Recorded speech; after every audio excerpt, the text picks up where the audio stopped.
रामपुर गांव में रामदीन नाम का एक किसान रहता था जो अपनी छोटी सी जमीन पर काम करके किसी तरह अपना घर चलाता था। उसका बेटा भवानी भी उसके काम में हाथ बटाता था।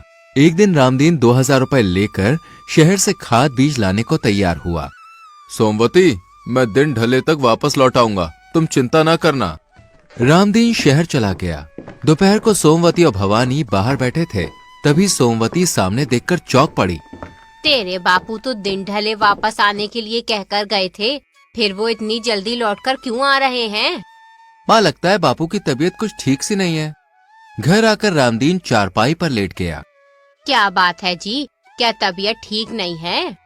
सोमवती, मेरा दिल डूबा जा रहा है, आंखों के आगे अंधेरा छा रहा है। इतना कहते कहते रामदीन की आंखें मूंद गईं। ये देखकर सोमवती और भवानी घबरा उठे।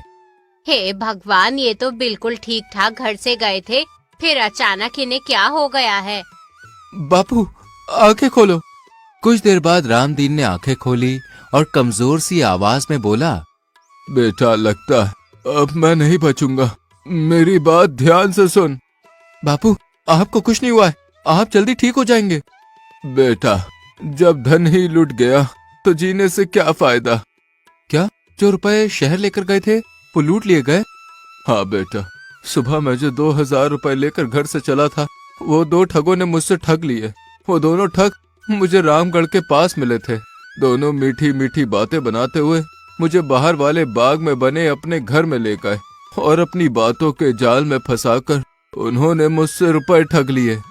बापू, तुम फिक्र न करो, मैं अभी अपने रुपए वापस ले आता हूँ। बेटा, लगता है मेरी अंतिम घड़ी आ गई है। इसके साथ ही उसकी गर्दन एक तरफ ढुलक गई। बापू, हाय, क्या हुआ? बापू! दोनों के रोने की आवाज सुनकर आसपास के लोग वहां इकट्ठा हो गए। बेटा, जो होना था सो हो गया, अब मुर्दे को घर में रखने से कोई फायदा नहीं है, जल्दी से दाह संस्कार का प्रबंध करो। भवानी ने भारी मन से अपने पिता का दाह संस्कार किया। 13 दिन बाद रामदीन की 13वीं हो गई। तब भवानी सोमवती से बोला, माँ, मैं उन ठगों से बदला लूंगा। ये क्या कह रहा है तू बेटा? माँ, मुझे जाने दो, वरना मेरी कसम झूठी हो जाएगी। सोमवती के लाख समझाने पर भी भवानी ने उसकी एक ना सुनी और 500 रुपए लेकर घर से निकल गया। भगवान मेरे बेटे की रक्षा करना, इसके सिवा मेरा कोई नहीं है। भवानी चलते चलते रामगढ़ के बाहर वाले बाग में जा पहुंचा। लगता है वो सामने वाला घर उन ठगों का ही है, मुझे जल्दी से वहां पहुंचना चाहिए।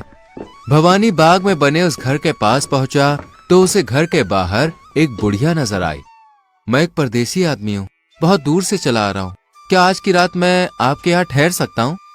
क्यों नहीं बेटा, तुम इसे अपना ही घर समझो। वो बुढ़िया उन्हीं दो ठगों की माँ थी जिन्होंने रामदीन को ठगा था। आज तो घर बैठे ही शिकार जाल में आ फंसा, इसके पास